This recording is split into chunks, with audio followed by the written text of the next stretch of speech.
KCM Shiva education YouTube channel में आपका स्वागत है। Please subscribe, like and share my channel. आज हम हिंदी व्याकरण का एक नया अध्याय संज्ञा के बारे में विस्तारपूर्वक पढ़ेंगे। सबसे पहले अपन देखेंगे संज्ञा। संज्ञा की परिभाषा। किसी प्राणी, स्थान व वस्तु तथा भावों के नाम को संज्ञा कहते हैं। जैसे गाय, जयपुर, पुस्तक, पर्वत, नदी, तालाब, गोपाल, मुकेश, दीनता, गरीबी, अमीरी, दुख, सुख आदि। संज्ञा के प्रकार। प्रथम है व्यक्तिवाचक संज्ञा, द्वितीय है जातिवाचक संज्ञा, तृतीय है भाववाचक संज्ञा, चतुर्थ है द्रव्यवाचक संज्ञा और पंचम है समूहवाचक संज्ञा।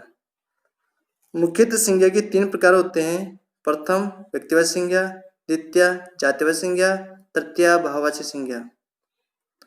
परंतु अंग्रेजी व्याकरण के कारण कुछ विद्वान इसके 2 और भेद मानते हैं, द्रव्यवाचक और समूहवाचक।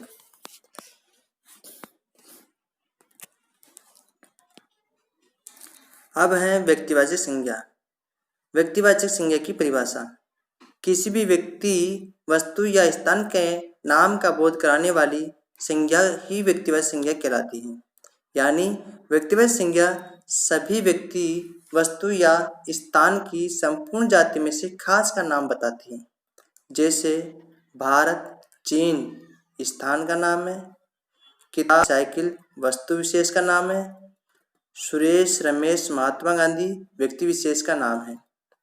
व्यक्तिवाचक संज्ञा के उदाहरण।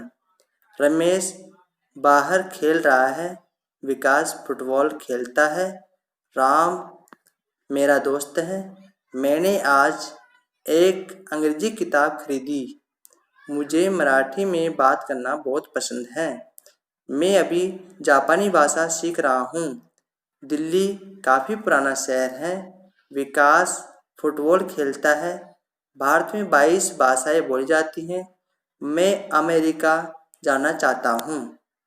अब है जातिवाचक संज्ञा। जातिवाचक संज्ञा की परिभाषा। जो शब्द किसी व्यक्ति, वस्तु या स्थान की संपूर्ण जाति का बोध कराते हैं, उन शब्दों को जातिवाचक संज्ञा कहते हैं।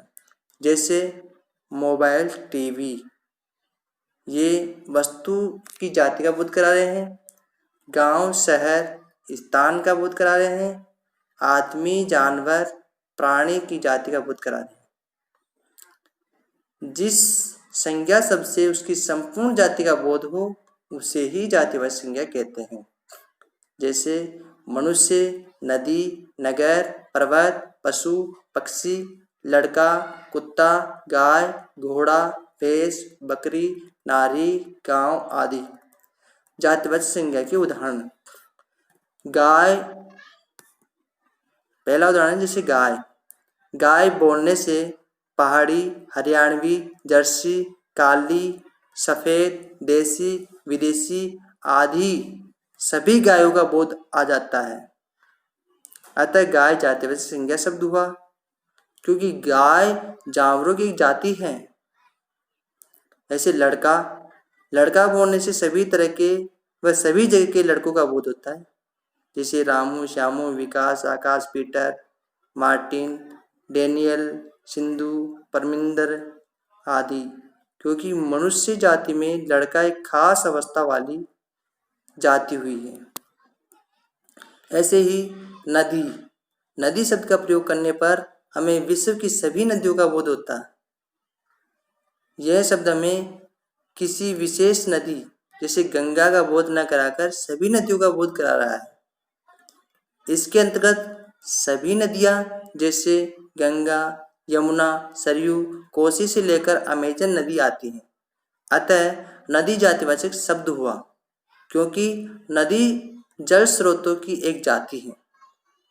पहाड़।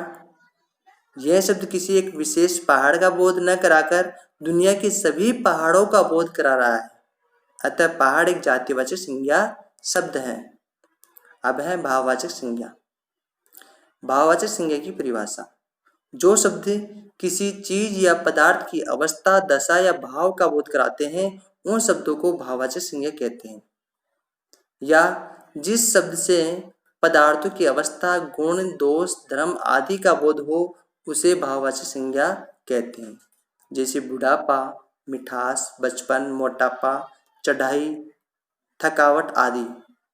भाववाचक संज्ञा के भेद। भाववाचक संज्ञा के दो भेद हैं, समुदायवाचक संज्ञा और द्रव्यवाचक संज्ञा।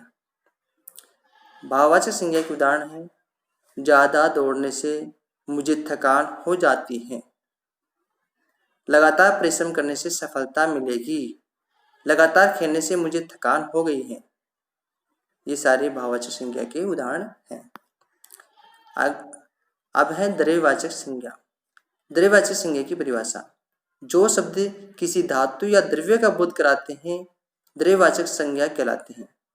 जैसे कोयला, पानी, तेल, घी। या जिन शब्दों से किसी धातु, द्रव्य आदि पदार्थों का बोध हो उन्हें द्रव्यवाचक संज्ञा कहते हैं। जैसे घी, तेल, सोना, चांदी, पित्तल, चावल, गेहूं, कोयला, लोहा आदि। इस प्रकार संज्ञा के 5 भेद हो गए, किंतु अनेक विद्वान समुदायवाचक और द्रव्यवाचक संज्ञाओं को जातिवाचक संज्ञा के अंतर्गत ही मानते हैं और यही उचित भी प्रतीत होता है। द्रव्यवाचक संज्ञा के उदाहरण, मेरे पास सोने के आभूषण हैं, 1 किलो तेल लेकर आओ, मुझे दाल पसंद है, हमें रोजाना फल खाने चाहिए, मुझे पानी पीना है, बाजार से सब्जी लेकर आओ, मेरा मोबाइल मुझे वापस दो आदि। अब है समूहवाचक संज्ञा। समूहवाचक संज्ञा की परिभाषा। जिन संज्ञा शब्दों से किसी भी व्यक्ति या वस्तु के समूह का बोध होता है उन शब्दों को समूहवाचक या समुदायवाचक संज्ञा कहते हैं। जैसे भीड़, पुस्तकालय, झुंड, सेना आदि। या जिन शब्दों से व्यक्तियों, वस्तुओं आदि के समूह का बोध हो उन्हें समुदायवाचक संज्ञा कहते हैं। जैसे सभा, कक्षा, सेना, भीड़, पुस्तकालय, दल आदि। समुदायवाचक संज्ञा के उदाहरण, भारतीय सेना दुनिया की सबसे बड़ी सेना है। कल बस स्टैंड पर भीड़ जमा हो गई। मेरे परिवार में 4 सदस्य हैं। मुझे 1 दर्जन केले खरीदने हैं। भारतीय सेना विश्व की सबसे बड़ी सेना है। मेरी पूरी कक्षा के विद्यार्थी घूमने जा रहे हैं। जंगल में हिरणों का झुंड। अंगूरों का गुच्छा मीठा है। मैंने फूलों का गुलदस्ता खरीदा है आदि।